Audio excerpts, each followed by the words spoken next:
Na localité Makelekese mbula oyo ezali kobeta mokolo na mokolo ezali kolelisa batu pona bisumbula oyo ezali komema. Na mboka Kindofula mai oyo ezali kouta na cimetière ekaboli mboka na biteni mibale.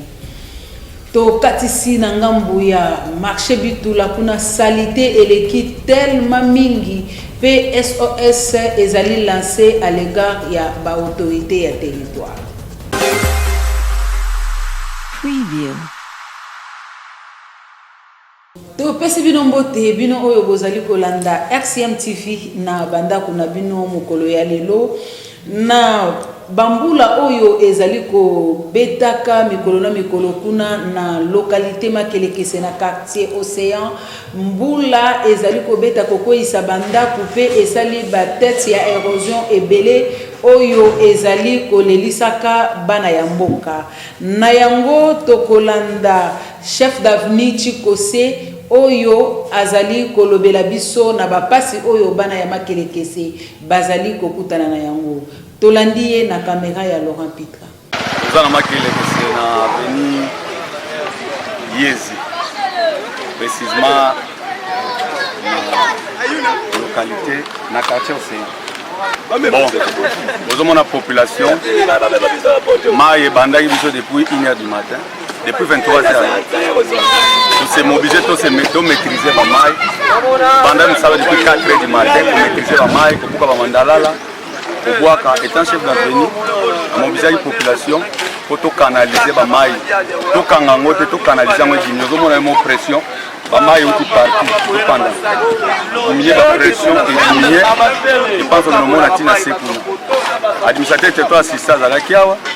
Nous devons porter ses coups. Nous devons faire une intervention. Il y a des conjoints, on a des députés, on a la volonté. On a un chef du quartier, chef de localité.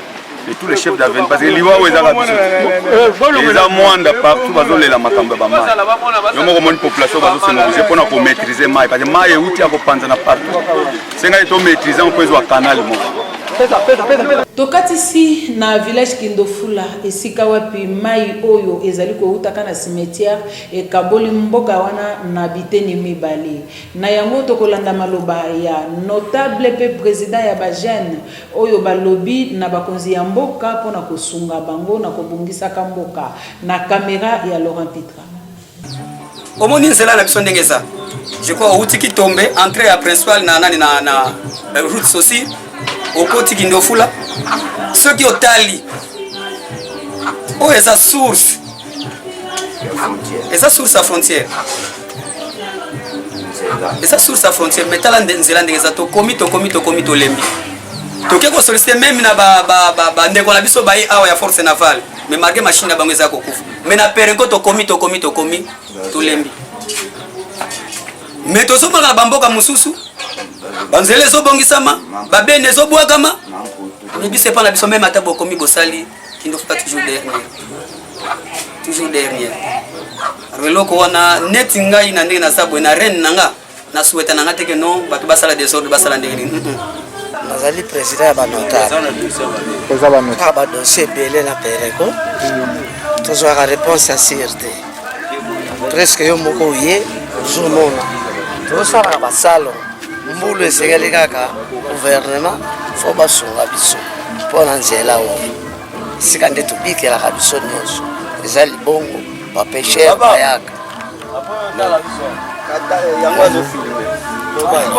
onde tosenga na leta asunga biso mbulu ezoya mboka elingi okoma na demorce presque moko présence na ozomona yango nde tozala badepute na biso ya mwanda nzela eza bien presque banda na cimetière moko tambo sur moni yango nde kaka nasengi kolela ya bakonzi kaka na koumelaka na mboka Kindofula kuna secrétaire ya mboka asengi na bakonzi ya mboka kosunga bango na kosalela bango centre hospitalier pe kotongela bango école pona kosungaka bana oyo bazali kuna na kokendaka koyekola tolanda. En tout cas yango kutu ya liboso tozo sengaka tozana difficulté belé bana ba otambola plus de 2 km pour kende ke école na Kitombe ko traverser balabala ba camion leka donc yango tozana souci l'état e ba koya ko salela biso dispensaire awa na école bana batanga do yango difficulté susu ezana biso mingi daga sikoyo soki olingo zo traitement il faut ko luka transport okende Mwanda donc na minute wana okotambola trajet wana musika nyonso wana donc mutako kufa na nzela do passe donc tokendaka loin ya cité ya Mwanda donc yango nde difficulté yango tozo senga ke dispensaire batiela biso nano avant tokende na Mwanda o na Jado na Bakio na hôpital ya Mwanda donc il faut nano premier soin bandaka nano à partir ya dispensaire batongela biso dispensaire. Tozongi na kati ya cité ya Mwanda na marché ya Bitula esika wapi salite etondi makasi bisika oyo batu bazali koteka pe ezali kobimisa bangungi ebele PCP ba insecte mususu oyo ezali konuira na santé ya batu kopesaka bango maladi na yango bayimboka basengi na bakonzi ya mboka kolongola bosoto wana po ete maladi eyeba kokima musika ya batu oyo bazali koya kosomba pe ba oyo bazali koteka. Tolandi basango na kamera ya Kalo Kalonji. La place est bonga. L'état côté sur les cambo bon c'est non place on nous salité les qui. La de la côte toza.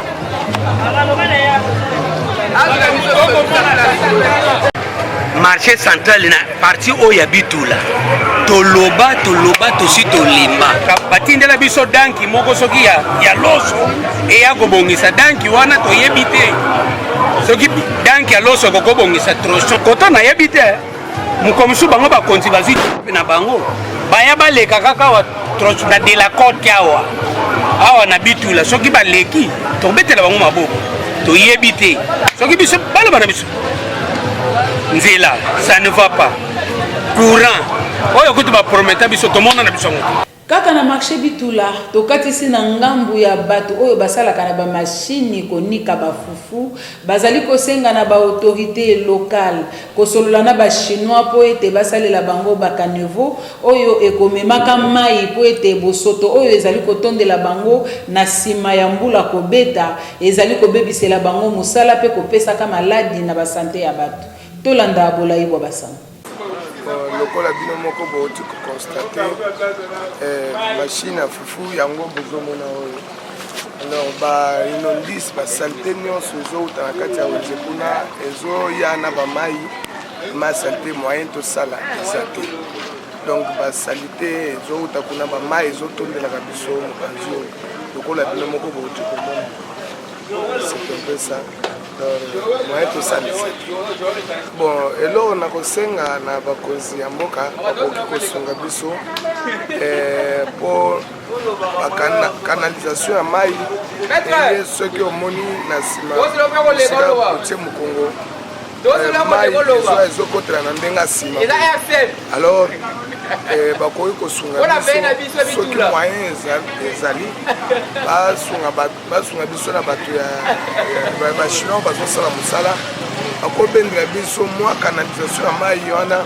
eya ti koto eyamba mai oyo ezouta na kati ya wenze komsa edevie kota boye puiske biloko biso tonikaka eza biloko bato baliaka donc na bakonzi ya mboka yango baliaka bafufu oyo biso tonikisaka koto oyo me natala bacondition oyo tokoki kosalela mosala oyo ya bafufu oyo bango bakolia donc moyen tosala eza te toza oblige lelo tosala mosala te po faut tosala sikoyo biso moko salongo pourquoi c'est plus que mai oyo ezouta na kati ya wenze ezoyaka direction kaka koto ya bamashine koto oyo na biso eza sale te kele makasi papa kele okokisela biso balabala oyo eza sale te makasi nayo kutokoko eza te baozozokutana na balabala kaye te eza makasi. To voyager na ngambu ya Chikai esika wapi chef ya groupement azali kosenga na ba autorité ya province kobongisela bango banzela bisika wapi biloko akolia ezali kobima po ete biloko wana ekota na wenze esilisa nzala ya population. Tolandi basango na kamera ya Laurent Pitra. Joseph Pio Kambiani. chef de groupement Chikai. Nalobi na yo ke groupement Chikai yango nde ezolesa mwana. Songo ezolonam, fufu ezobima, ntuke ezobima, bimpuke bazobima, bamakemba bazobima, babilanga bazobima. Ntango nga na kati nzela owana, biloko wana boko bando kumona ngo lisusu tena mwana. Olandi yango biloko ebele oyo ya bambuma bakunde tututu nguba tututu masangu tututu kaka na groupement Chikai yende mutayambaka kakongo tang kakongo azobwaka walekana na bango na nzela ya groupement Chikai sikoyo bazotala groupement owana ezobeba ndeno mbuka ezokufa sikoyo nzela ezoseka eske ye nzela akotika nzela akokotika mbuka soki ebebe nzela akokotikala nazoyamba kakongo mvuela lochi mvwangu tu etu bazobima bamasango nguba nini na bafufu bazobimela na yana bazokota mwana na nzela ya machi Chikai bombavu mwana mbavu ekoti tina nlembo mbavu eza na lukula bongo te yango wana papa nazo regrete kona ngai na ebite nini oyo na boko sana na yako senga bolimbi sepa ya secteur oyo balungolaki chef Pichu montagne ya Lonianga na kokoka susi teko sasa yango na salo o bifinga eleki etro mai ya Lonianga basolda ya baki bayako bebis mai ya Lonianga motu kezokota lisusi te epani ngayo bazodevie bongo sikoyo ngai nakusasa nzelo wana ndenge nini tozongi na route nationale numéro 1 esika wapi kotala bakanivo oyo basalaki mpona kolekisaka mai etondani na sable basachet tozali komona kuna balitre ya essence mpe bajus oyo bato bamelaka mpe kobwakaka milangi na bisika nyonso salite oyo ezali kokamwisa bayimboka mpo ete mokolo nyonso ya samedi ezalaka na salongo oyo esalemaka tolandi commentaire ya Charlie Kimboko na reportage ya Kalo Kalouji. Tozali na kati ya territoire ya Mwanda awa tozali route nationale numéro 1 oyo bozali komona ezali bakanivo oyo ba chinois ya Xi Jinping bayebanaki na kotonga pona canalisation ya mai ezala na chitoko na elengi me kasi ya kokamwa population ya territoire ya Mwanda bakomisi yango poubelle fulu bisika ya kobwaka ba chasser ba milangi ba biloko ya ndenge na ndenge na ba tozali komona awa na kati ya bakanivo service ya environnement bosala musala na bino na lolenge na longombani batu nyonso oyo bazali kobwaka biloko ya mabe bachase na kati ya terrasse oyo bakozwa botia ye maboko po biloko ya boye ezali malamu mingi te bino pe batu bozali koteka ndinga boza na baboutique boza na bisika batu babetaka bachweke baterase oyo ezali bisika ya kobwaka bachase te biloko ya boye ezali kopesa kitoko mingi te botala ndenge bachase etondani na kati ya baterase ezali kopesa kitoko mingi te. Mwanda awa service oyo esalaka propreté na balabala biso na Mwanda awa esalaka te. Yala utumemi makadam ekoma neti njela ya mabele na mabele parce que moi service oyo esalaka propreté bakombolaka balabala même baterase bakosala ngo propre na Mwanda service eza te. ya omonaki bachinois oyo basalaki eza nango kaka premier soin makadami ya original nani basali nanu te bateste ata basali makadami original ekosimba nango te parce que mwanda eza sali te service oyo basalaka propriété babombaka makadami kolongola mabele biso ana mwanda eza nango te yango ozomona baterase mpe eza mpe kaka sali te bale gouvernement congolais asalela biso service oyo ekobanda kosala makadami propriété atami na semaine atami 2 fois to 3 fois omona propre mpe ekozala nango mpe bien yango maloba nanga kaka neti na nga yango namonaka service oyo basalaka propriété ana mwanda ezali momo tellement biso bacongolais toza nano mitema mabe eloko basaleli biso momoko biso nano bato ya liboso il faut togarde yango tozela susu teke président wuta kuna ayako onini bosalaka boye même gouvernement na biso gouverneur ya congo central ye ne président ata mosusu bale batambolaka batalaka environnement na division 1 nayebi te pene mosala nini basala lere lisu ezobwakama lere congolais lisu na lisu ezobwakama te ebandi banda na bango moko bakonzi lere mama na biso oyo mokonzi ya mboka atielaki biso azotala misala ndenge ezosalama te ekosalama kaka bongo kongola mesa na systeme yake batalaka ye kongola aza lokola momona moko ya bebe soki oza na ndako ozosurveye bana te ozomona teke nyonso ebanda ozala toujours a zero mais lere mama lere ando surveye ndenge esalongo esalamaka salite bwakamaka wapi ekendaka wapi mais lere mama fandi azoloba eloko moko te ozomona teke nyonso ekobanda toujours ekozala toujours a zero yo moko ozomona eza na bandeko mosusu amelima abwaki ambalage ebwakami na kati mais lere moko boye systeme moko boye ke mama asali commission moko boye oyo kozozalaki ebalanelaka banini bachef du quartier bajeune bazolandela entretien ndenge ezosalama ekose passe nango très bien. Totiki territoire ya Mwanda province ya Congo central pona kozonga na engumba Kinshasa esika wapi compte rendu ya réunion oyo ezalaki président de la République Félix Antoine Tshisekedi Tshilombo mokolo ya le 8 janvier 2025 kuna na esika basanganaki epesamaki na Patrick Muyaya oyo azali porte-parole ya gouvernement. Nous venons de terminer sous la direction du commandant suprême de forces armées de la République démocratique du Congo et de la police nationale congolaise une réunion du Conseil supérieur de la défense élargie où nous avons essentiellement passé en revue la situation opérationnelle dans toute la République démocratique du Congo, mais spécifiquement dans l'Est de la République démocratique du Congo. Cette réunion du Conseil supérieur de la défense était la première avec le nouveau chef d'état-major général qui a eu à la suite du vice-premier ministre, ministre de la Défense, donné les grands axes de sa vision sur ce qui concerne notamment la montée en puissance de forces armées de la République démocratique du Congo, mais la réponse militaire que nous apportons face à la guerre d'agression qui nous est menée par les Rwandais et ses supplétifs terroristes du M23. Comme vous l'avez suivi à travers les médias ce matin, dans le rapport qui a été fait par le chef d'état-major général,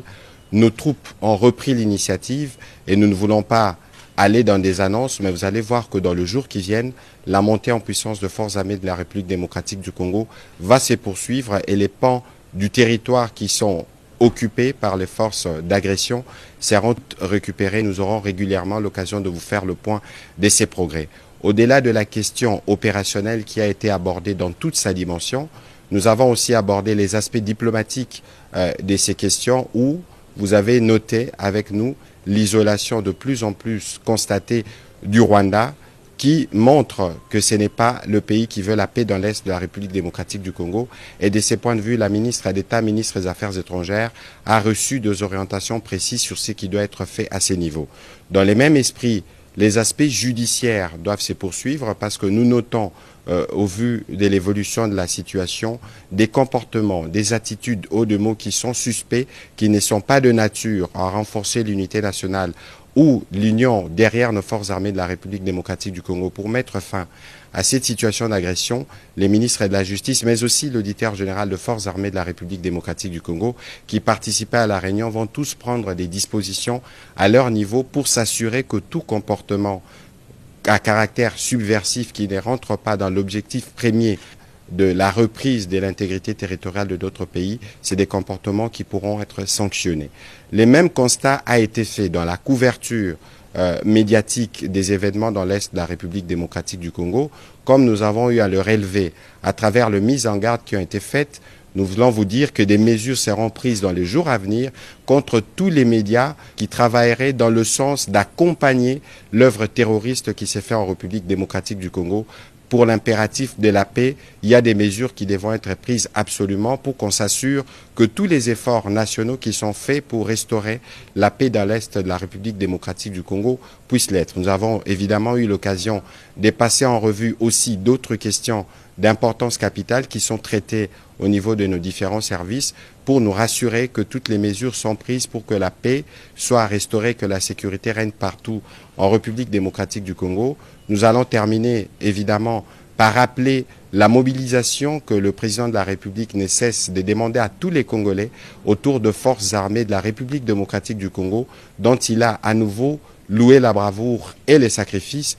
Et donc nous allons réitérer ces demandes pour que toutes les populations congolaises fassent confiance au président de la République, mais aussi aux efforts soutenus du gouvernement dans le cadre des différents fronts militaires, diplomatiques, judiciaires, économiques et médiatiques pour que nous puissions restaurer la paix dans l'Est de notre pays une fois pour toutes. tondi bino botondi bino oyo bozalaki liboso ya baposte téléviseur na bino kolanda information na biso ya mokolo na lelo to sepeli mingi elongo na bino pe to tiki bino na maboko na nzambe pona kokutana mikolo mizali koya na yango to remercier technique nyonso to moni kuna Charlie Kimboko na montage Kalo Kalonji oyo azalaki na sima ya kamera pe to tondi botondi Laurent Pitre kaba oyo basungaki biso pona ko réaliser information na biso ya mokolo na lelo tokutani na mbala ya sima.